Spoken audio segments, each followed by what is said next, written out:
Selamat malam. Selamat malam, selamat malam, selamat datang kembali di sesi training Nagaya Talk Show. Hari ini adalah hari apa nih ya? Hari Rabu. Hari Rabu waktu menunjukkan pukul 7 lewat 7 pas ya. 19.00 WIB. Dimanapun Anda berada, saya doakan Anda sehat selalu, sukses selalu, ya, selalu diberkati, dan selalu diberikan kesejahteraan bersama Nagaya. Amin. Oke, selamat datang bagi Anda yang setiap hari Rabu, Jumat selalu menghadiri sesi Nagaya. Saya ucapkan terima kasih. Ya, bagi Anda yang pertama kali hadir di sesi Nagaya, saya ucapkan selamat datang di keluarga besar Nagaya. Oke, ya, sebelum saya mulai sesi hari ini, izinkan saya memperkenalkan diri, nanti Anda yang memperkenalkan diri, ya. Ya, kan katanya kan tak kenal maka tak sayang, betul ya. Oke, ya, salam kenal, nama saya Dani, saya dari manajemen Nagaya. Ya, tugas saya adalah seperti ini ya, ngoceh hampir setiap hari. Ya, sekarang sudah tiada hari tanpa Nagaya. Nah, jadi saya kebetulan diberikan mandat ya untuk berbagi informasi mengenai Nagaya kepada sebanyak-banyaknya individu di luar sana, masyarakat di luar sana termasuk Anda. Kami harap sesi ini dapat bermanfaat bagi Anda ya. Jadi sesi Nagaya ini dibagi dalam beberapa tahap. Setiap hari Rabu biasanya kita gunakan untuk training. Kenapa? Gara-gara kita mau Anda sebagai holder Nagaya, berapapun Nagaya yang Anda pegang, kami mau Anda mendapatkan ilmu-ilmu selengkap mungkin, semaksimal mungkin agar Anda mengetahui aset apa yang Anda pegang. Ya, itulah kenapa kami mengundang banyak narasumber-narasumber yang pakar ya di tempatnya, pakar di apapun yang mereka lakukan, holder-holder Nagaya yang sudah sangat mencintai ya menyayangi Nagaya, yang sudah bersemangat bersama Nagaya. Kami undang agar mereka juga bisa berbagi ya, terutama bagi Anda yang masih mempelajari apa itu Nagaya. Termasuk hari ini narasumber kita sangat luar biasa, dua narasumber kita ini luar biasa sekali, nanti akan kami perkenalkan. Yang pasti kami harap Anda akan belajar banyak hari ini. Oke, selamat malam. Yang bisa melihat saya, selamat malam. Oke, saya melihat banyak wajah-wajah bahagia ya hari ini ya. Itulah yang, jadi katanya Nagaya ini memang bisa memberikan senyuman kepada yang sedang menyaksikan ya. Biasanya yang lagi merenung, yang lagi banyak pikiran ketika melihat sesi Nagaya, mengikuti sesi Nagaya, apalagi punya Nagaya, itu biasanya langsung bisa menjadi senyum, meringah ya. Katanya Nagaya itu memberikan harapan untuk masa depan yang lebih baik. Amin. Amin. Oke, boleh digunakan fitur chat ya. Saya mau melihat dari mana saja hari ini yang hadir, jadi saya bisa menyapa dengan lebih baik. Sudah ada beberapa ya yang yang menggunakan fitur chat. Sementara saya bacakan dulu. Tentunya oke ya, tentunya paling banyak Indonesia. Selamat malam. Selamat malam Indonesia. Selamat malam. Saya bacakan kota-kotanya dari mana saja ya. Oke, Palu Kota Nagaya. Selamat malam Palu. Langsung bersemangat ya. Jambi, Surabaya, Toraja, Cikarang. Oke, Bali. Oke, Serang, Bandung, Palu lagi. Oke, Tanjung Priuk, Aceh, Subang, Papua. Luar biasa. Sabang sampai Merauke. Taiwan, selamat malam Taiwan. Oke, terima kasih. Singapura, selamat malam Singapura. Good evening Singapore. Oke, kemudian Malaysia, selamat malam Malaysia, selamat petang. Oke ya, ada yang menyaksikan sambil lagi jogging ya. Luar biasa. Pekanbaru, Cikampek, Hong Kong, selamat malam. Oke, Samarinda, dimanapun Anda berada, terima kasih sudah menjadi bagian dari keluarga besar Nagaya. Ya, berapapun Nagaya yang Anda miliki, Anda sudah menjadi bagian dari keluarga besar kami. Oke, ya. Baik, ya, bagi Anda yang baru masuk di sesi hari ini, saya ucapkan selamat datang. Ya, selamat belajar, selamat menempuh hidup baru ya. Selamat mendapatkan ilmu baru ya yang akan Anda pelajari hari ini. Narasumber hari ini dua orang ini sangat luar biasa ya. Wah, kalau misalkan saya ngobrol sama mereka apalagi tentang blockchain ini biasanya nggak selesai-selesai. Karena yang satu ini pakar IT, yang satu ini berkecimpung di dunia kripto. Sudah sangat lama, jadi bisa membedakan mana kripto yang bagus dan mana yang kurang baik. Ya, tapi katanya sekarang yang dipegang hanya Nagaya. Nah, coba nanti kita tanya benar atau enggak ya. Oke, melihat senyuman Pak Dani juga membuat kami para holder tersenyum. Alhamdulillah, puji Tuhan, terima kasih ya. Mudah-mudahan jangan saya yang bikin senyum, tapi Nagaya yang bikin senyum ya. Terima kasih ya. Aduh, baik sekali pujiannya. Oke, baik. Sekali lagi saya ucapkan selamat datang bagi yang baru masuk. Siapa yang siap belajar? Boleh saya lihat jempolnya?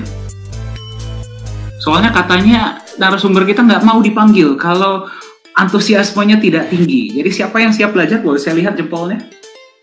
Siapa yang siap mendapatkan ilmu baru hari ini? Boleh lihat jempolnya? Oke, baik, luar biasa, baik. Tanpa berlama-lama lagi, saya akan panggilkan kedua narasumber kita hari ini. Hari ini saya nggak akan banyak bicara, biarkanlah mereka yang banyak bicara. Saya seperti Anda, saya pun menyaksikan dan belajar. Oke, narasumber kita yang pertama ini adalah Business Development Manager untuk Indonesia dari Nagaya Technologies, yaitu Pak Yunias, dan holder Nagaya dari tahun 2020, sahabat baik saya juga, yaitu Pak Benny Lu. Saya akan undang dulu ke depan kedua narasumber kita hari ini. Mana tadi? Wah, Pak Benny ada dua ya. Oh, yang ini. Oke, baik. Selamat malam Pak Yunias dan Pak Benny, bagaimana kabarnya?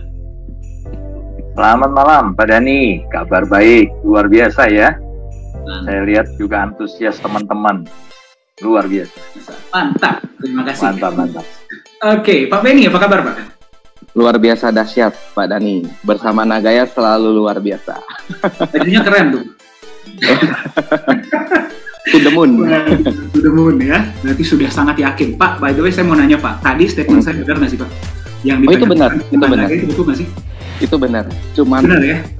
Satu aset dalam hidup saya yang saya pegang cuma Nagaya, tidak ada aset lain lagi. Dan belajar untuk setia, tidak selingkuh. Berarti sudah satu hati ya Pak ya kita ya? Iya, hati. Betul. Oke, baik ya. Bagi Anda yang sedang menyaksikan sesi hari ini, jika ada yang ingin Anda tanyakan kepada dua narasumber kita yang luar biasa hari ini, silahkan gunakan fitur chat.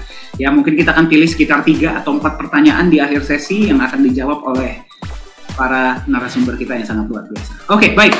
Ya, mari kita mulai sesi hari ini. Nah, sebelumnya saya ingin bertanya ya kepada, saya ingin perkenalkan dulu Pak Yunias ini sekarang sudah menjadi bagian dari manajemen saya.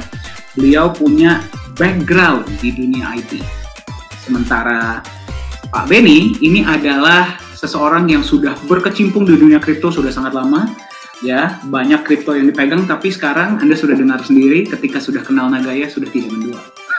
Oke, jadi saya ingin bertanya dulu ya kepada kedua narasumber kita hari ini. Nah, jadi kan hari ini kita ngobrol tentang blockchain.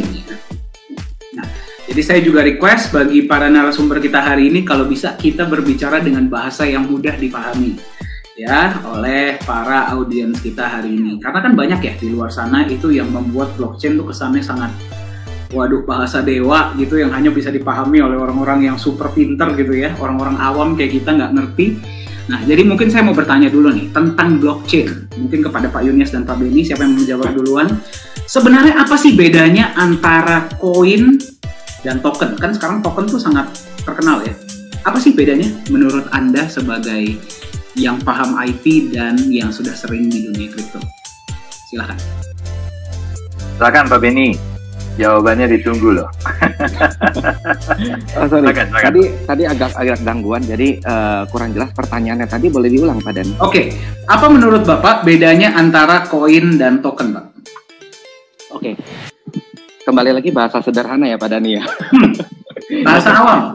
Bahasa awam, paling gampang ini. Blockchain itu kan ibaratnya sebuah kendaraan ya. Nah, artinya kalau koin dia memiliki kendaraan tersebut. Ya, jadi dia berdiri atas kendaraan yang dia miliki. Tapi kalau token, dia nggak punya kendaraan. Ibarat kata orang yang nggak punya mobil, dia harus naik angkot, numpang di angkot. Ya, nah jadi kalau token itu ibarat kata seperti itu, dia numpang blockchain. Jadi kalau koin itu dia punya blockchain dan berdiri di atas blockchainnya sendiri. Tapi kalau token dia itu nggak punya blockchain dan dia harus menumpang di blockchainnya orang lain. Nah sederhananya sih seperti itu Pak Dani. Oke, jadi simple ya. Kalau misalkan koin itu berarti kita nyetir sendiri, mobil sendiri. Kalau token itu berarti kita naik kendaraan umum. Betul. Saya nggak mau nyebut yang mana, soalnya ada banyak ya. Busway, ada kereta. Oke, ya secara simple. Baik. Nah, sekarang mungkin Pak Yunias ada yang mau ingin ditambahkan, Pak? Wah, itu jawaban Pak Beni sangat lugas ya. Apalagi tadi disampaikan dengan perumpamaan blockchain itu seperti orang yang mengendarai kendaraan sendiri. Menurut saya sih itu sangat mudah untuk dipahami. Ya, dan itu benar sekali.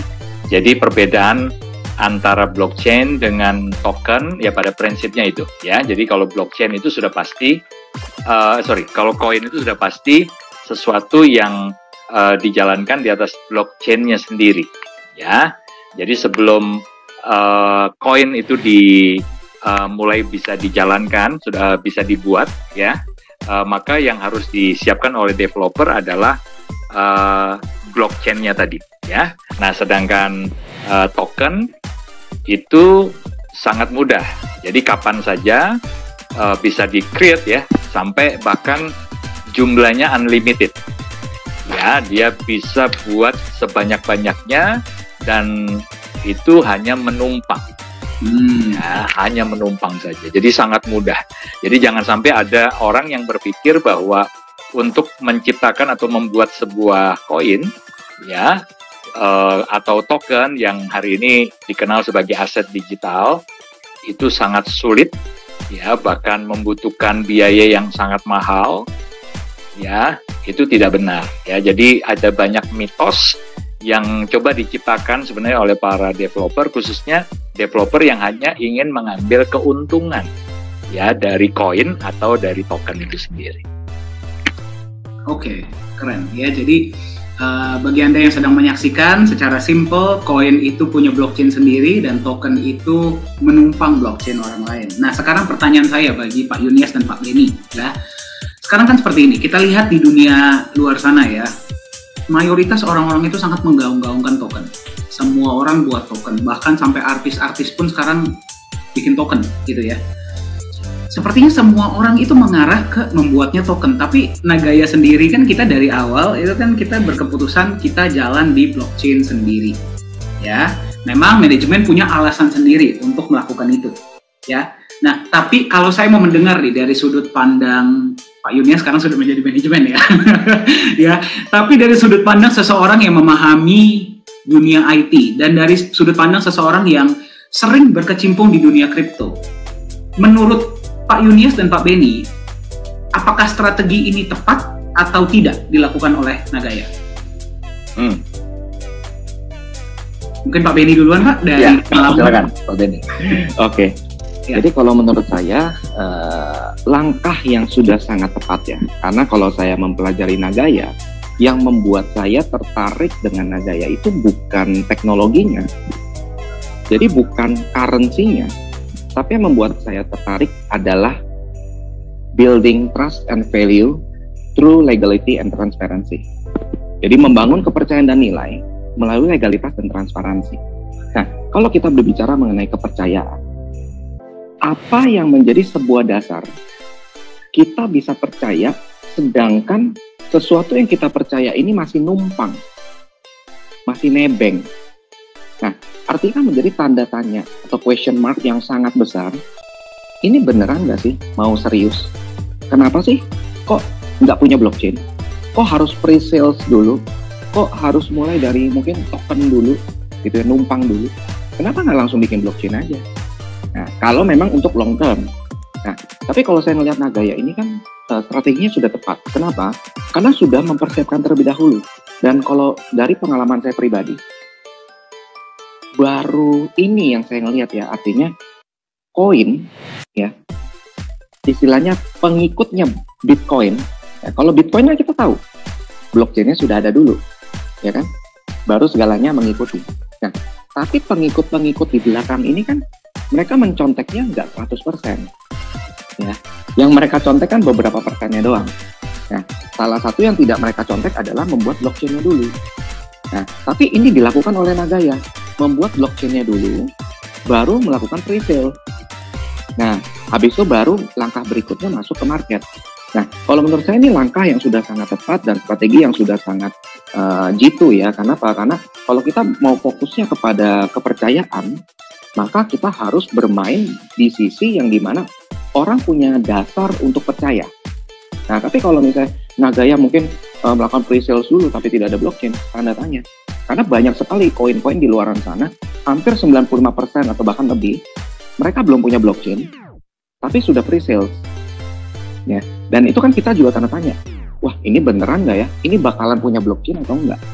Kalau tahu-tahu nanti hilang, atau ternyata itu bagian dari scam, wah kan mengerikan gitu ya. Tapi kalau saya ngeliatin Naga ini, persiapan sudah begitu amat matang, dipikirkan jauh untuk ke depan, dan diimplementasikan melalui blockchain yang sudah dibangun terlebih dahulu. Nah, mungkin itu dari kacamata saya ya Pak, sebagai mungkin praktisi di dunia kripto. Oke, masuk akal. Berarti ya secara nggak langsung ya kita bilang kalau memang kita niatnya serius, ya kita memang mau membangun kepercayaan, ya bangun dulu dong. Ya bangun dulu dong teknologinya baru kita jualan. Istilahnya kan gitu. Soalnya yang sangat digaung-gaungkan itu kan teknologi blockchain itu kan sangat aman, sangat advance ya. Tapi dijual duluan padahal teknologinya belum ada ataupun numpang dengan yang lain. Mungkin seperti itu ya Pak Windy ya? Iya, betul. Oke. Pak Yunias, ada yang mau ditambahkan Pak? Iya, jadi selain dari sisi keseriusan ya, kenapa Nagaya memilih untuk di tahap pre-sale, kalau biasanya yang di luaran sana kan mereka seperti ada unsur coba-coba dulu ya. Ya, jadi tes market lah begitu ya.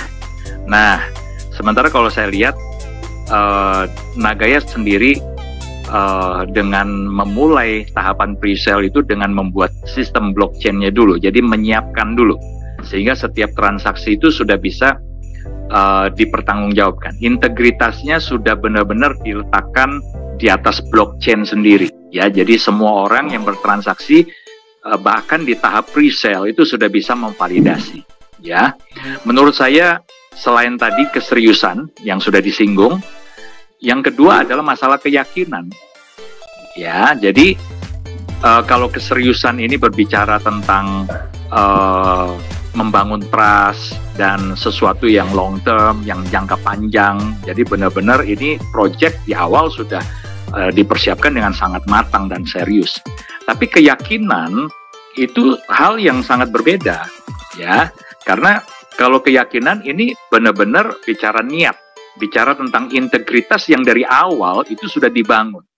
Ya, ini kembali pada akhirnya nanti berhubungan lagi dengan trust tadi. Ya, tetapi yang menjadi catatan menarik dalam pandangan saya, ketika developer itu membangun dengan keseriusan dan keyakinan, maka resikonya ya itu benar-benar diletakkan di pundak dari si developer. Sementara ketika mereka memulai project ya, itu dengan coba-coba dulu, dites dulu ya kan, dengan buat token, numpang dulu, tidak ada sistem blockchain-nya. Nanti kalau berhasil ternyata di tahap pre-sale-nya mereka sudah bisa dapatkan mengumpulkan crowdfunding yang cukup besar, baru kemudian mereka cari developer untuk membangun blockchain mereka sendiri. Dan itu memang ada yang berhasil sih ada. Tapi jangan lupa, dengan sistem yang seperti itu, maka resiko itu diletakkan pada pihak investor. Ya, jadi kita bersyukur sekali karena di Nagaya kita belajar sesuatu. Ya, dari awal Nagaya itu benar-benar membangun trust itu dengan integritas atau niat di awal. Ya, artinya ketika apa yang mereka bangun itu tetap sesuatu yang dibangun itu ada resiko fail. Ya, kita nggak bisa bilang bahwa sebuah bisnis guarantee 100% pasti sukses, pasti berhasil. Itu omong kosong. Ya, pokoknya yang garansi 100% itu too good to be true lah. Ya, nah di Nagaya kita bersyukur sekali karena integritas itu dibangun dari awal dengan membangun sistem blockchain, dengan biaya, dengan infrastruktur, bahkan dengan dengan proyek-proyek real yang membutuhkan modal di awal yang tidak sedikit.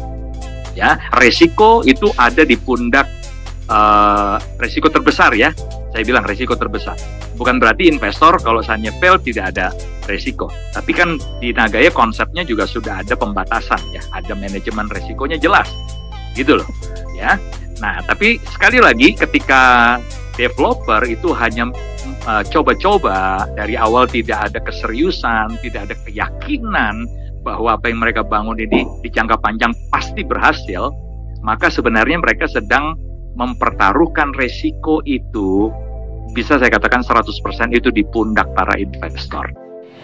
Wow, masuk akal Pak Yunias. Jadi yang pertama tadi dari Pak Beni ini adalah keseriusan, ya. Berarti kalau memang kita mau menunjukkan bahwa kita mau membangun sesuatu yang jangka panjang, apalagi yang kita jual itu adalah crypto aset berbasis blockchain, ya alangkah baiknya dibangun dulu dong baru kita jual, ya toh. Yang pertama, yang kedua dari Pak Yunias itu mengenai resiko, itu saya setuju ya. Berarti kalau misalkan developer Nagaya membangun dulu blockchain-nya, ya, dan membangun dulu proyeknya, membangun dulu infrastrukturnya, baru dia jual. Berarti resiko mayoritas ada di tangan developer.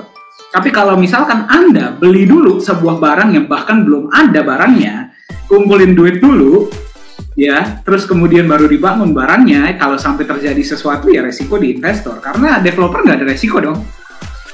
Betul ya Pak ya? Nah, ngomong-ngomong resiko nih Pak, ngomong-ngomong resiko, saya penasaran sama Pak Beni sama Pak Yunias. Kira-kira, ini bagi orang awam ya, bagi kita yang menyaksikan ya, membuat token tuh susah nggak sih Pak? Dan berapa sih modalnya Pak? Oke, Pak Beni punya data kelihatannya. Benar nggak Pak Beni?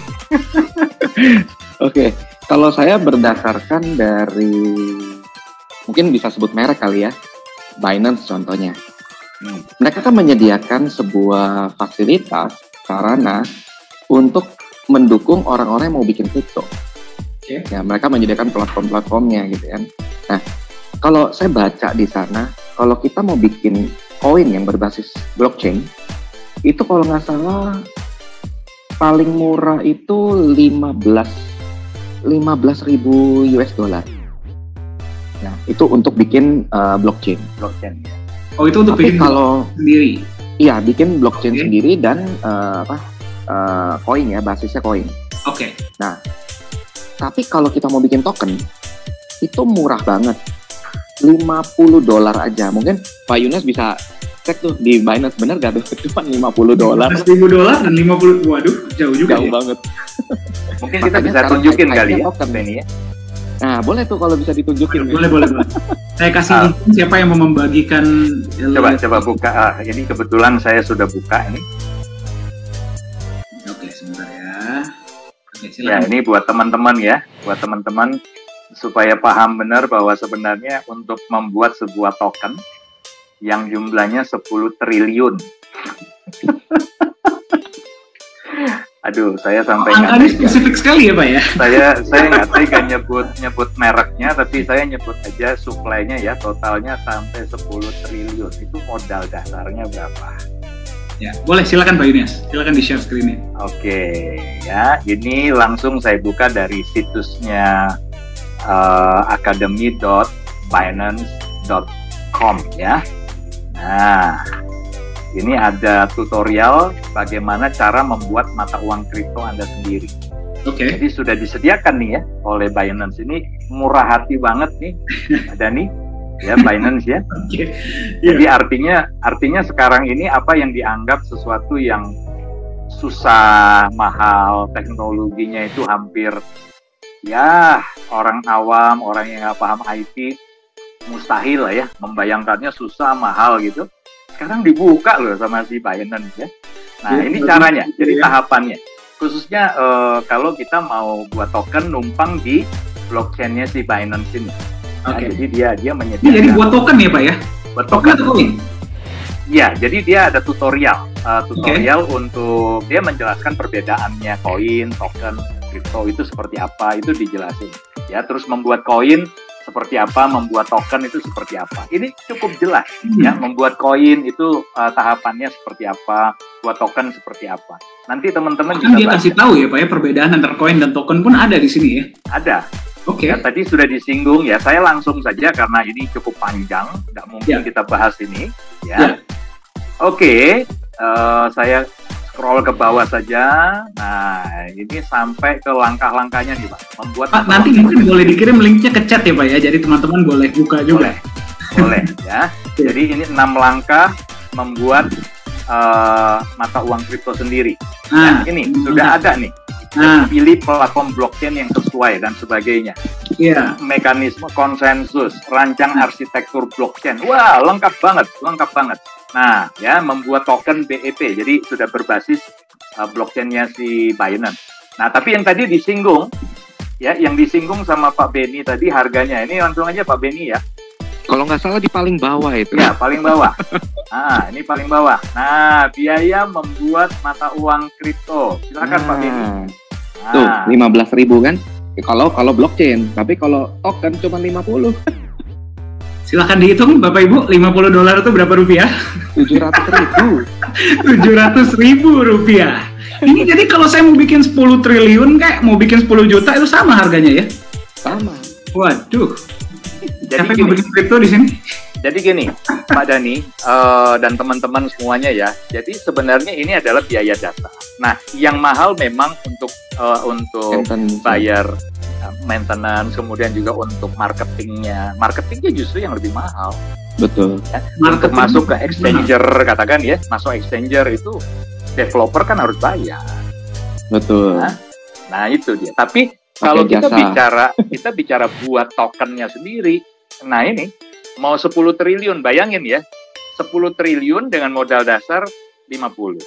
Atau katakanlah ya Pak Benny ya, anggap aja lah disamain ya, seperti kalau buat blockchain sendiri gitu ya, 15.000 lah modalnya gitu ya, supaya bisa running, sampai bisa masuk exchanger, developer harus menyiapkan 15.000. Itu kan murah banget itu. Ya, sangat terjangkau. Sangat terjangkau, artinya siapapun sebenarnya bisa kan. Benar. Lalu bagi aja dengan 10 triliun token. Waduh. Sementara hari ini dengan modal 15.000 dalam waktu singkat, token artis itu sudah mungkin bisa mengumpulkan penjualan ya, valuasinya mungkin sudah di atas berapa juta US dollar. Bentar, berarti Pak Benny dan Pak Yunias ini tolong perbaiki saya kalau saya salah ya. Berarti saya tinggal siapkan dana di awal $50 nih, ciptakanlah 10 triliun misalkan ya. Nggak tahu kenapa dari tadi kita menggunakan kata 10 triliun seolah-olah itu sangat spesifik ya. 10 triliun gitu misalkan ya, ciptakanlah ya, terus kita jual. Tadi Pak Yunias menyebut sesuatu yang sangat menarik Pak Benny. Itu berarti modal untuk marketing lebih besar daripada modal untuk bikin koinnya, bikin tokennya. Betul. Jadi kita siapkan modal, taruh misalkan $15.000 gitu ya. 200 juta deh ya, 200-300 juta. Marketing, create hype ya, ciptakan hype. Beli koin dapat mobil Tesla. Bayar influencer, Pak. Itu kan kenapa saya menyebutnya Tesla ya. Kok kayaknya spesifik sekali, tapi ya sudahlah, misalkan dapat mobil gitu ya. Orang beli dong dengan harapan bahwa suatu saat harga koinnya ini akan naik. Ya nggak tahu ya, janjinya akan dibuat game kah atau bagaimana kah gitu ya, atau metaverse kah, apapun itu ya. Dia jual lah koinnya ke market, kan berarti kan kalau menurut aturan Bapepti kan 30% baru boleh masuk ya. Ya kalau dengan dana segitu mah tinggal ciptakan hype, 30% gampang lah ya. 30% dapat, masuklah ke market. Nah berarti kan saya sebagai developer kan saya terima uang cash nih. Ya dong, saya kasihlah teman-teman nih uang kripto yang tadi saya bikin cuma modalnya $50 gitu. Iya kan? Nah sekarang koin sudah masuk market, saya misalkan nggak jalanin proyek saya pun nggak apa-apa dong. Kan nggak ada tanggung jawab. Bebas dari tanggung jawab itu. Iya dong. Udah lepas. Nggak ada yang bisa ngejar saya dong. nggak ada. Karena kan kalau udah masuk market, harga itu ditentukan oleh supply and demand, bukan developer lagi. Beda cerita kalau masih pre-sale. Nah, dan kalau misalkan harga turun pun Pak Benny, misalkan harga koin turun pun, saya nggak bisa, Pak Benny nggak bisa dong datang ke saya dan bilang, Pak Dani, pertanggungjawabannya mana atas nilai koinnya turun? Nggak bisa dong. Nggak bisa. Waduh, saya terima uang cash enak-enak, saya jual aset digital modal cuma $50, enak sekali ya. Itu namanya fresh money. Sangat fresh itu Pak Benny. Oke. Nah itulah, itu sebabnya Pak Dani, tadi saya sebutkan di awal, ya, resiko itu betul-betul ditaruh di pundak para investor, bahkan termasuk investor awal, ya, investor awal yang cuma karena modal trust saja dengan seseorang, ya, kalau dia tokoh atau dia artis, ya, underlying-nya kan cuma nama besar dari tokoh atau artis tersebut. Itu underlying-nya, ya. Jadi ketika si token ini atau koin ini di market benar-benar jatuh harganya, maka sudah nggak bisa buat apa-apa. Mau nuntut, mau apapun juga sudah nggak bisa, karena itu sudah mekanisme market. Betul. Ya. Berarti ya, apapun yang terjadi, ya kalau koin sudah masuk market, padahal banyak teman-teman kita di luar sana itu yang sangat mengagung-agungkan exchanger ya. Wah, koin sudah masuk exchanger tuh berarti sudah pasti aman. Padahal itulah saatnya developer cuci tangan, quote-to-quote ya. Oh iya. Betul. Makanya mereka mencoba-coba, Pak. Dengan modal yang sangat murah, mereka buat 10 triliun token. Ini kan sebenarnya project spekulasi, Pak. Kalau sukses ya everybody happy, termasuk developer, ya, termasuk investor. Tapi ketika token ini failed atau koinnya failed, maka satu-satunya yang harus menanggung kerugian itu adalah para investor. Nah, yang menariknya kalau di Nagaya ya, Pak Benny dan Pak Dani, kita mendengar dari awal Pak Yohanes Chandra itu selalu mengatakan, ya, di Nagaya ini kita nggak bisa mengagung-agungkan teknologi. Ya. Kenapa? Karena kenyataannya ini, Pak, begitu mudahnya gitu. Ya, bahkan orang yang punya background sebagai programmer ya, orang sebagai orang yang berkecimpung di dunia programming seperti saya, asal saya update ya, dan saya belajar coding, bahasa pemrograman yang dipakai itu kan C++, Pak. Jadi orang yang punya background seperti saya sebagai programmer itu bisa buat blockchain bahkan, Pak. Gitu loh. Nah, ini terbukti kan. Sekarang kalau kita cek di CoinMarketCap kan jumlah kripto ya, baik koin maupun token sudah di atas 18.000 kalau nggak salah. Iya, 18.500-an. Nah, itu dia. Itu belum termasuk yang sudah delisting loh. Ya. Atau yang belum listing gitu kan, seperti Nagai kan juga belum listing gitu. Ya, dugaan saya sepanjang 13 tahun dari 2008-2009 kemunculan Bitcoin itu sudah di atas 20.000 jenis token yang pernah dibuat, jenis kripto ya, koin maupun token yang pernah dibuat. Saking mudahnya Pak, dan murahnya. Saking mudah dan murahnya, itu menarik. Ya, jadi sebenarnya yang paling penting adalah bagaimana developer itu secara bertanggung jawab mereka membangun fundamental gitu. Nah, itulah yang dikerjakan oleh Nagai. Oke, berarti ya memang kembali ke poin tadi ya. Berarti yang pertama ya, kalau memang kita mau membangun kepercayaan, ya kita bangun dulu lah apa yang mau kita jual. Itu kan yang pertama. Dan yang kedua itu kita ngomong tentang resiko ya Pak ya. Pak Benny dan Pak Yunias, kita coba hitung-hitungan gimana Pak? Boleh. Silakan. Ini biar seru nih, biar teman-teman kita yang sedang menyaksikan hari ini bisa memahami gitu loh. Apa sih sebenarnya yang terjadi di dunia kripto akhir-akhir ini. Kita coba hitung-hitungan nih Pak ya. Misalkan saya bikin koin supply-nya 10 triliun nih ya. Apa ya? Saya dari tadi pakai kata 10 triliun terus ya. 1, 2, 3, 4, 5, 6, 7, 8, 9, 10, 11, 12. Betul ya berarti ya? Betul ya? Saking banyaknya nolnya ya. Kalau misalkan koin ini mau masuk ke market, ya aturan Bapepti itu kan 30% ya Pak ya? Iya. Betul, 30%. 30% berarti 3 triliun. Triliun ya udah, nolnya kebanyakan ya. 3 triliun.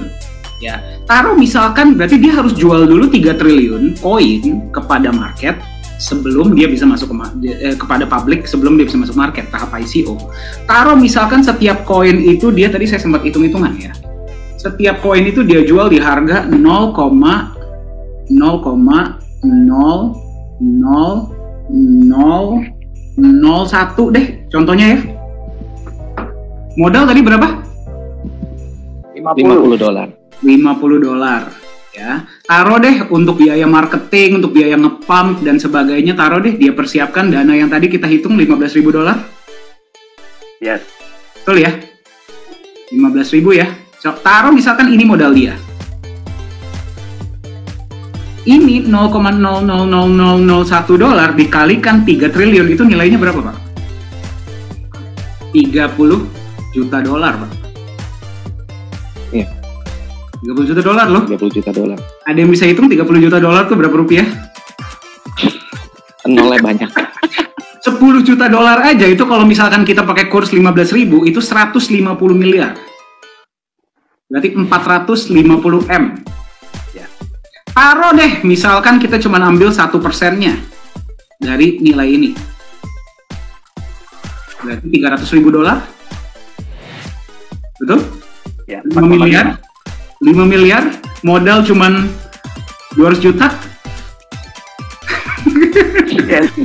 Dan sekarang berarti kan sisa-sisa supply ini masih ada 7 triliun nih. Betul ya? Apapun yang terjadi dengan 7 triliun ini kan termasuk market. Ya dong, ya apapun yang terjadi, ya terserah market dong. Berarti developer sudah tidak bertanggung jawab dong. Berarti pada tahap ini, kalau misalkan programnya dia nggak jalanin, ya dia juga sudah bisa dituntut. Harga koinnya turun pun dia juga sudah nggak rugi dong. Yang rugi, ya seperti yang Pak Yunias bilang, holder. Betul ya Pak Yunias dan Pak Beni ya? Ini pemahaman saya sebagai orang awam salah nggak sih kalau misalkan kita hitung seperti ini? Oh, enggak. Logik sih. Dan ingat ya, ketika developer itu berhasil menjual di harga 0,0001, ya, dan kemudian karena satu lain hal ternyata dia fail, dan hari ini nolnya ya bukan lagi 4, tapi nolnya 6, ya, jadi turun ke 0,000001. Ya, berarti di bawah harga dia awal buka pas ICO. Ya. Pertanyaan saya, developer apakah mengalami kerugian? Enggak. Valuasi di market turun. Ya, turun. Tapi ingat, dana yang sudah masuk ke pihak developer itu kan di posisi harga 0,00001. Berarti sepenuhnya yang tadi saya katakan, yang harus menanggung kerugian ya adalah para investor. Bayangin ketika mereka harus mengalami koreksi bahkan sampai di atas 70-80%. Jadi artinya kalau hari ini, kalau kemarin dia beli pada waktu di harga awal, mereka taruh dana 100 juta, ya, dan sudah terkoreksi katakan sampai 80%, berarti dari 100 juta sisa dananya adalah 20 juta saja. Bayangkan, itu kalau terkoreksi 80%, Pak. Kalau sampai lebih dari 90%, bisa jadi 100 juta itu tinggal 1 juta, 2 juta. Bisa jadi. Ya, dan apakah pihak developer dalam hal ini bisa dituntut? Nggak bisa. Ya, ini hitung-hitungan ya Pak ya. Ini hitung-hitungan, sebenarnya hitung-hitungan sangat sederhana. Ya, tapi jangan sampai kemudian kita ikut-ikutan. Ya, kita sendiri ikut-ikutan dengan resiko hanya karena isu FOMO, hype. Ya, kasihan. Ya, betul. Kalau misalkan kita ngomong tentang Nagaya ya, berarti kan ini kembali, ini dari sudut pandang, ya walaupun kita manajemen ya, dan Pak Beni sudah di Nagaya ini sudah lama ya, tapi kita ngomong belak-belakan saja apa adanya. Ya kan, koin Nagaya dibuat 50 juta supply-nya. 50 juta. Pertama kali buat blockchain saja sudah keluar modal, betul? Ya. Untuk bikin blockchain. Sebelum kita bisa dapat izin di Singapura harus sudah ada proyek. Itu juga modal. Dan modalnya nggak kecil ya. Ketika jualan koin, ya, ketika koin dijual, 50% ke emas. Modal. Sisanya ada alokasi untuk proyek. Dari proyek, keuntungan ada yang buat Nagaya untuk manajemen resiko, ada yang buat kalau sampai sesuatu dengan market, bayar karyawan dan sebagainya. Ada lagi alokasi yang dikembalikan kepada Nagaya holders. Ya, jadi kalau misalkan kita ngomong resiko, ya sebenarnya resiko yang bikin token sama resiko Nagaya lebih besar resiko developer Nagaya, ya, betul ya Pak Beni dan Pak Yunias? Sangat besar. Karena jelas ya, alokasi dana itu sangat jelas. 50% sudah ke emas, dan itu pun emasnya bukan emas perusahaan, tapi emas setiap pemegang Nagaya. Ya, proyek yang dijalankan 35% kurang lebih ya alokasi untuk menjalankan proyek, benefitnya dikembalikan ke pemegang Nagaya. Betul. Keren banget. Sementara developer yang lain, dana yang mereka sudah dapatkan itu nggak jelas. Mereka alokasi untuk apa nggak jelas. Proyek-proyek yang mereka kembangkan juga sebenarnya bukan proyek-proyek yang yang bisa sebanding dengan nilai yang mereka berhasil kumpulkan dari dana masyarakat tersebut. Betul. Ya, cuan gede lah. Bukan cuan gede lagi Pak Yunia. Karena kalau kita bicara yang tadi yang 10 triliun, itu kan sudah terjual tuh, katakanlah 30% karena dia udah masuk market ya. Cuman kan kita nggak tahu ya validasinya gimana. Bener gak gitu kan. Nah, anggaplah sudah terjual 30%. Berarti kan tadi sesuai hitungan sudah dikantongin sekian miliar ya oleh si developer sendiri. Tapi pertanyaannya, kalau misalkan market tidak ada yang maksudnya merespon dan katakanlah semua orang jual, kan dia udah nggak rugi. Tapi gimana sebaliknya? Kalau ternyata masih ada orang yang mau beli, dan kalau orang itu mau beli, apa iya belinya dari holders lama?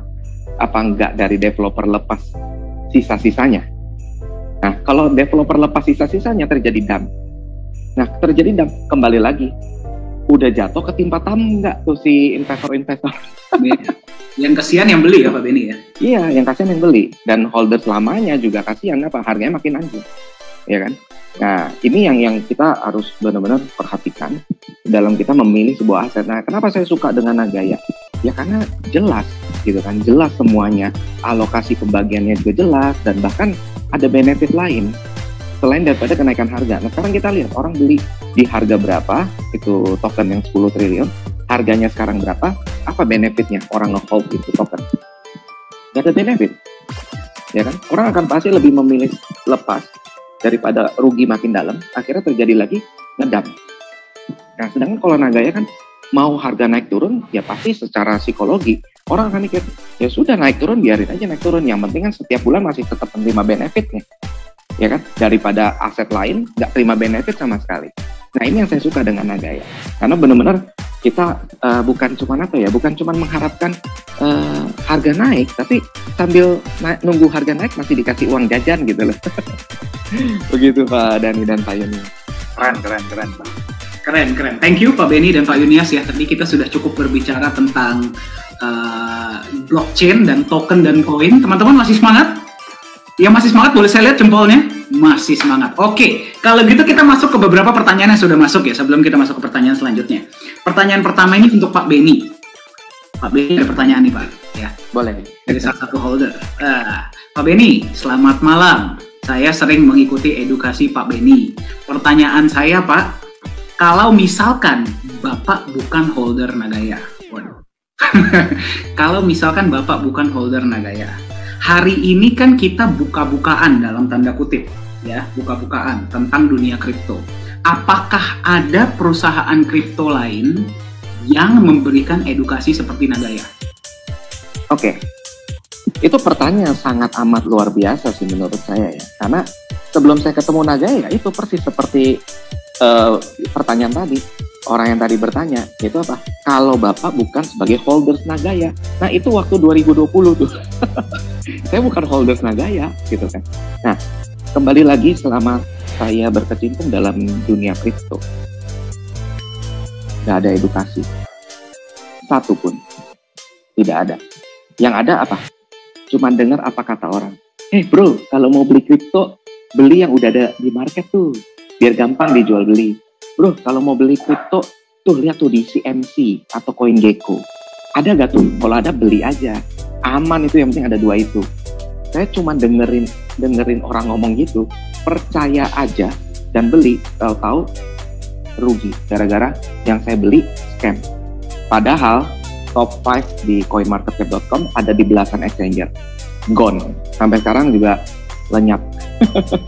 Mungkin boleh. Nah, jadi kalau edukasi seperti Nagaya pertama dalam sejarah saya temuin. Dan ini yang saya suka. Kenapa?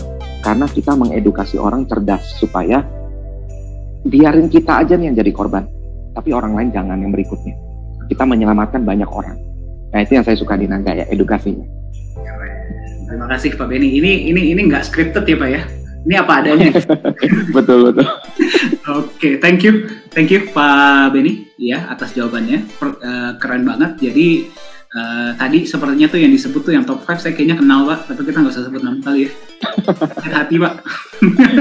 Iya, sakit hati banget soalnya. Ya, jadi memang ini belum ada ya, karena memang mayoritas token-token koin-koin di luar sana yang mereka jual itu adalah hype. Ya, berarti yang mereka jual ini adalah emosi. Jadi Anda beli itu tidak berpikir logika, emosi, hajar aja beli. Ya, biasanya menyesalnya kemudian. Ya, jadi memang Nagaya ini seperti pesawat ya Pak Benny ya, kita ngelawan arus. Betul. Oke, thank you.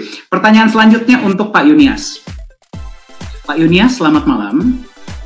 Menurut Bapak, apakah semua token itu jelek dan apakah semua koin itu bagus? Oke.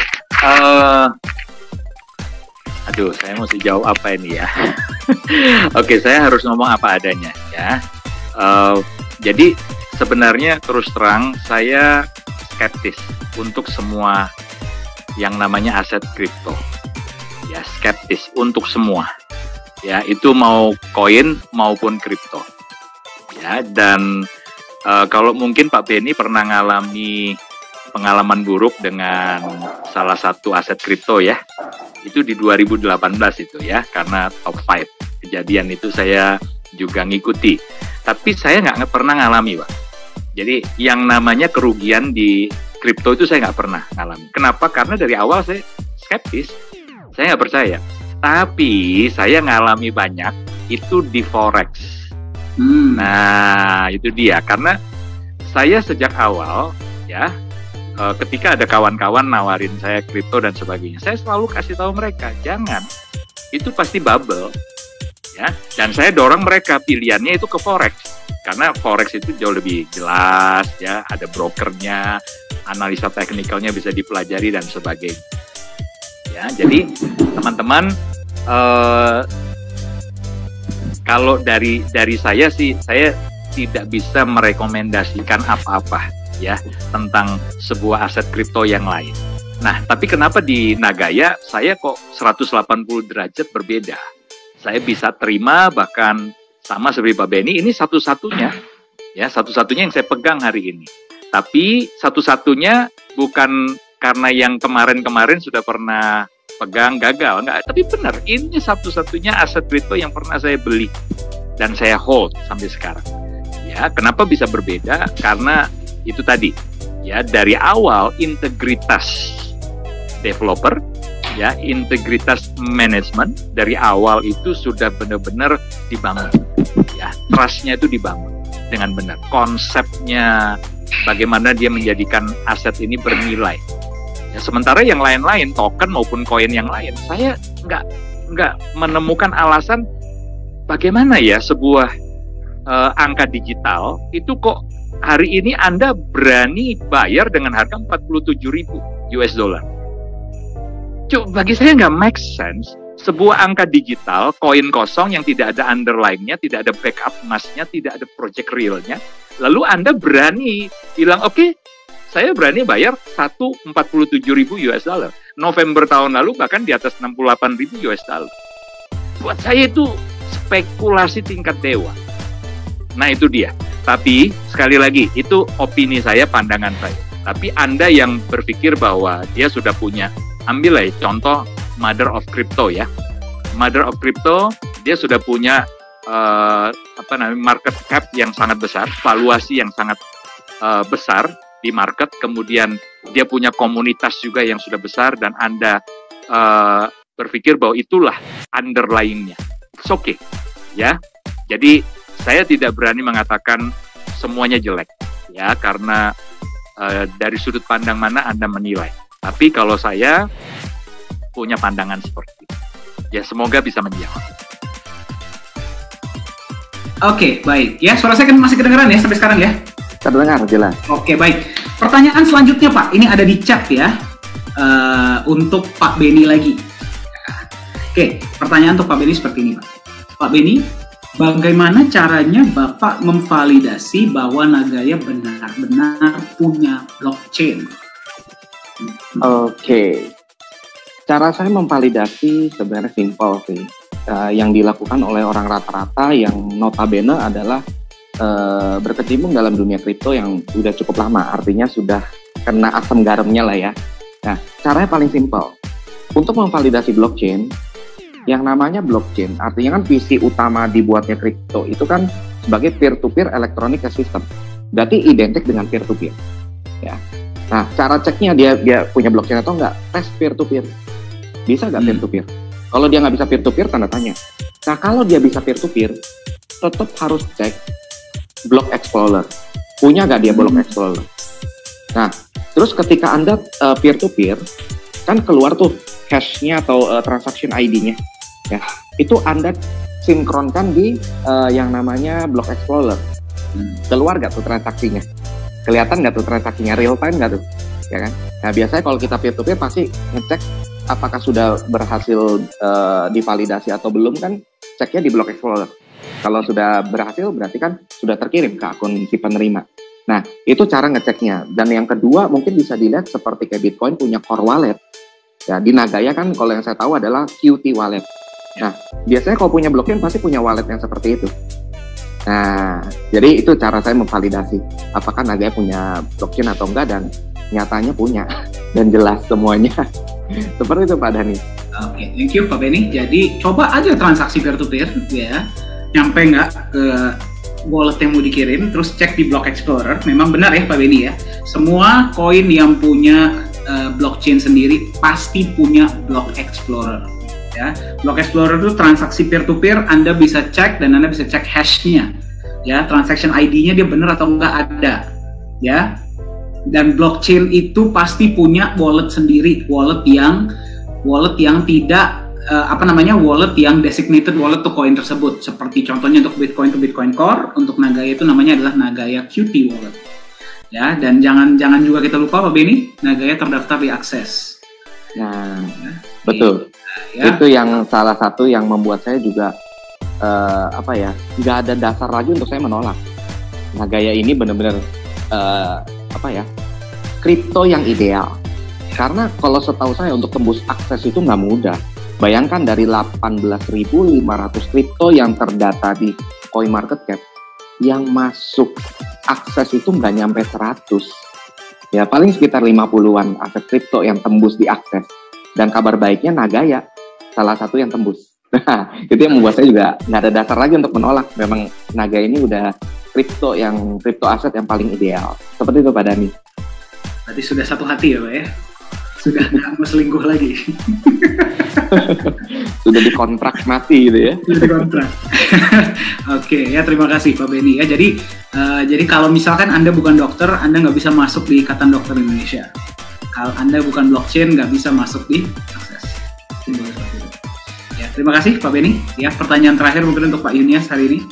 Ya Pak ya, sebelum nanti ada last question Pak untuk Pak Beni dan Pak Yunias. Oke, Pak Yunias, pertanyaannya seperti ini Pak. Saya tadi nggak tahu tadi yang nanya siapa, cuma sudah dikirim oleh admin ya Pak ya. Jadi pertanyaannya seperti ini. Menurut Bapak, secanggih apa sih teknologi blockchain-nya Nagaya? Oke. Ya, jadi paham IT Pak. Oke. Jadi kita harus paham ya. Sebenarnya ketika orang bicara teknologi blockchain, sampai hari ini teknologi blockchain itu terus dikembangkan. Ya, tapi sebenarnya basicnya teknologi blockchain itu dikembangkan dari yang namanya algoritma. Ya, jadi ada algoritma. Nah, kalau kita bicara algoritma seperti contoh yang digunakan oleh Bitcoin, dia kan pakai algoritma SHA-256. Ya, jadi itu adalah algoritma yang memang digunakan untuk meningkatkan integritas keamanan internet awalnya. Ya, dikembangkan oleh Departemen Keamanan Nasional dari Amerika. Ya, jadi karena kalau saya nggak salah ya, seperti Pentagon apa segala macam itu kan rawan ya dihack ya. Gedung Putih itu jangan sampai jaringan internetnya itu gampang dihack. Nah, jadi SHA-256 ini dikembangkan Pak oleh Departemen Keamanan Nasional dari Amerika ya, untuk meningkatkan tadi keamanan integritas keamanan internet supaya nggak gampang diretas. Nah, teknologi yang sama itu digunakan oleh yang namanya Bitcoin tadi, ya. Jadi kalau kita bicara SHA-256 itu pun sampai hari ini terus dikembangkan, ya. Dari yang sebelumnya versi bisa dikatakan dia versi 0, versi 1, kemudian versi 256 itu versi 2.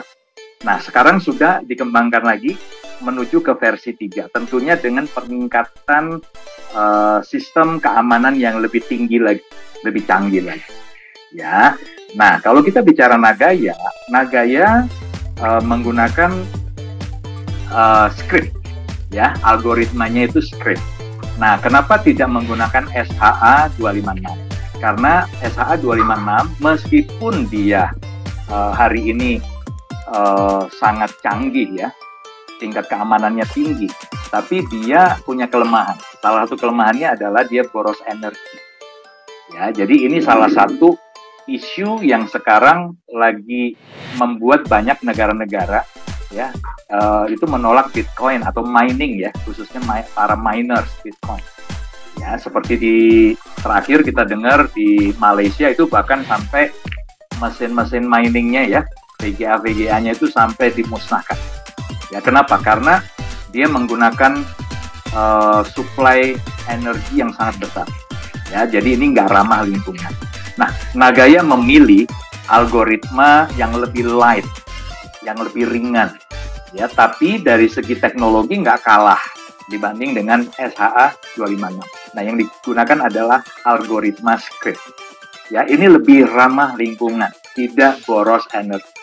Terus yang berikutnya juga yang keren karena Nagaya kan sudah di mining habis ya, 50 juta itu sudah keluar semua, gitu loh ya. Jadi tidak perlu lagi membutuhkan para miners untuk menambang Nagaya ya, sudah di mining di awal 50 juta ya. Kenapa seperti itu? Karena memang Nagaya kan setengahnya di awal sudah di backup emas. Jadi kalau saya bisa mining, saya dapat 1 Nagaya. Nah, pertanyaannya siapa yang bertanggung jawab untuk membackup 1 Nagaya yang saya mining ini dengan 50% emas? Siapa? Gitu kan? Kan tidak ada. Nah, itu sebabnya Nagaya memang sebagai developer punya strategi. Jadi di mining habis dan isu tentang energi sudah nggak ada nih. Ya kan? Karena sudah di mining selesai dengan energi yang sangat murah.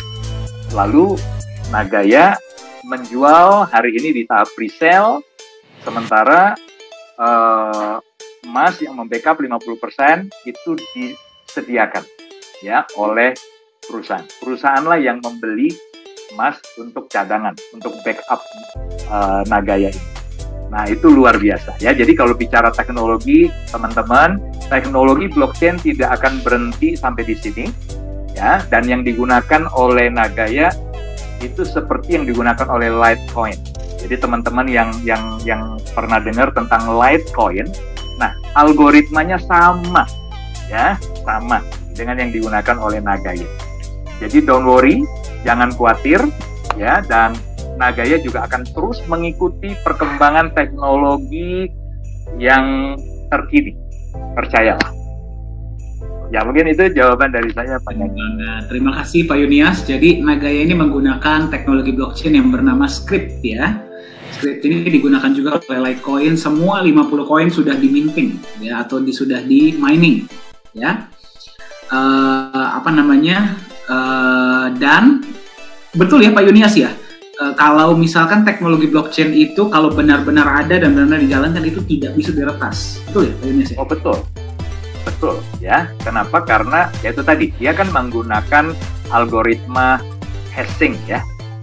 Jadi bedanya dengan algoritma enkripsi, kalau enkripsi itu dua arah Pak.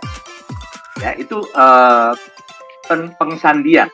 Kalau enkripsi itu kan pengsandian aja dari teks itu menjadi sandi. Nah tapi bisa dibalikin Pak, dari sandi kemudian dibalik lagi ke teks semula. Ya jadi untuk mengubah teks, informasi, data menjadi sandi itu dia disebut dengan enkripsi, teknologi enkripsi. Nah kemudian untuk merubah dari sandi ke bentuk semula itu membutuhkan dekripsi. Ya jadi butuh namanya public key dan private key.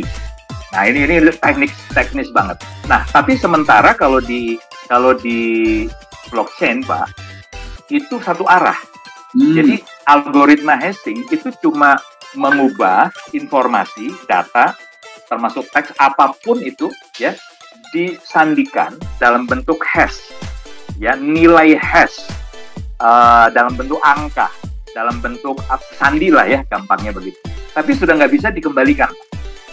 Ya satu arah ya Pak ya. Satu arah ya. Jadi inilah yang membuat prinsip kekekalan di blockchain, di dunia kripto, aset kripto. Ada prinsip kekekalan tidak bisa diubah lagi. Sekali sudah dirubah ya dalam bentuk hash, maka nilai hashnya ini sudah tidak bisa diapa-apakan lagi. Ya, bagaimana kalau seandainya ada yang mencoba untuk meretas, mengubah? Nah, ketika merubah satu data atau satu hash itu akan berdampak, dia harus mengubah semuanya. Nah, itu dikenal dengan konsensus tadi ya, 50+1. Itu di jaringan blockchain itu harus memenuhi 50+1% dari data yang berhasil dihack. Baru itu dianggap valid. Kalau enggak, ya sudah, dipotong. Oh, dianggap berarti kalau dia nggak 51%, berarti dia itu dianggap seperti, wah ini mencoba nge-hack dan akan dihilangkan berarti ya Pak? Dipotong Pak. Okay. Jalurnya itu dipotong, jadi sudah nggak akan pernah bisa kan. Ya, jadi inilah yang menyebabkan kenapa blockchain itu powerful, ya, dan menjadi salah satu alternatif untuk bicara dari sisi keamanan. Oke, nah saya sudah lihat banyak yang mulai bingung ya. Banyak yang sudah mulai ngeblank, tapi intinya berarti aman ya Pak ya, blockchain itu ya Pak ya? Sangat aman. Sangat aman. Oke. Kalau misalkan berarti ada koin-koin yang mengaku tiba-tiba hilang gitu ya, itu berarti bukan dari blockchainnya tapi dari developernya. Jangan salahin blockchainnya gitu ya, betul ya Pak Benny dan Pak Yunias ya? Sangat betul. Betul sekali. Baik, keren banget ya, hari ini kita sudah berbicara selama hampir 1 jam ya, bareng-bareng tentang blockchain, bedanya koin dan token. Kita tadi sempat berbicara juga tentang fenomena ya, beberapa token-token di luar sana dan sebenarnya mekanismenya seperti apa ya. Saya mau tanya nih, bagi Anda yang sedang menyaksikan sesi hari ini, ya, yang sedang mendengar suara saya dan sedang menyaksikan, siapa yang mau ada sesi blockchain lanjutan? Boleh tolong angkat tangan? Kita bahas tentang topik lain. Siapa yang mau? Waduh, pada angkat tangan semua. Coba saya lihat siapa saja. Nah, Pak Yunias dan Pak Benny, mohon maaf sudah nggak bisa nolak ya, karena demand-nya sudah ada. Jebakan Batman. Saya nggak nanya mereka dulu, saya langsung tanya Anda. Karena kalau Anda bilang mau, mereka nggak bisa nolak. Oke, ya mungkin boleh tolong dikirimkan. Tadi saya sudah sempat kirim survei, sebuah pertanyaan. Untuk topik selanjutnya tentang blockchain, kalau misalkan kita nanti, bukan kalau ya, ketika kita adakan lagi bersama dua narasumber kita ini, apa yang ingin Anda pelajari tentang blockchain? Ya, boleh tolong dikirimkan via chat. Pak Yunias dan Pak Benny siap ya diundang lagi. Ya, sebenarnya saya boleh usul nih sebuah topik nih. Boleh, next silakan. topik ya. Jadi kita mau kasih PR nih ya buat Pak Benny. Ya. Aduh. Jadi nanti Pak Benny harus siap ya. Mungkin next topik kita bisa bicara kiat-kiat memilih kripto aset terpercaya, Pak. Waduh, mantap. Siapa yang setuju? Pak Benny mohon maaf, sudah pada setuju ya. Kita harus persiapkan.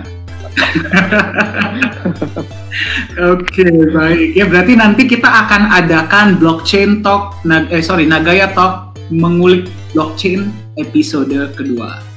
Ya, topiknya tadi sudah dipropose, kiat-kiat memilih aset kripto yang baik dan benar, tapi nanti akan kita kabarkan apa topiknya ya. Tapi Pak Yunias dan Pak Benny setuju ya kalau kita undang kembali untuk berbagi kepada holder-holder. Setuju. Baik, Pak Yunias dan Pak Benny, terima kasih banyak ya sudah berbagi hari ini. Memang kita nggak panjang-panjang agar para holder yang pertama bisa mendigest apa yang mereka terima hari ini, dan yang kedua agar penasaran Pak untuk sesi selanjutnya. Setuju. Tadi ada banyak pertanyaan ya, mohon maaf yang belum terjawab karena keterbatasan waktu. Boleh kontak kami di manajemen, kami akan membantu menjawab, atau kontak yang memberikan Anda informasi tentang Nagaya agar Anda bisa mendapatkan informasi lebih lanjut mengenai apa itu Nagaya, bagaimana cara kerjanya, cara daftar, cara beli, dan bagaimana caranya Anda bisa berpartisipasi di Nagaya. Oke, baik ya, mungkin itu saja untuk sesi kita hari ini. Pak Benny dan Pak Yunias, terima kasih sudah berbagi ya kepada para holder hari ini. Ya, kita akan bertemu lagi di sesi Nagaya Talk membahas tentang blockchain selanjutnya ya. Silakan hubungi yang memberikan Anda informasi tentang Nagaya untuk Anda bisa mendapatkan informasi yang Anda butuhkan.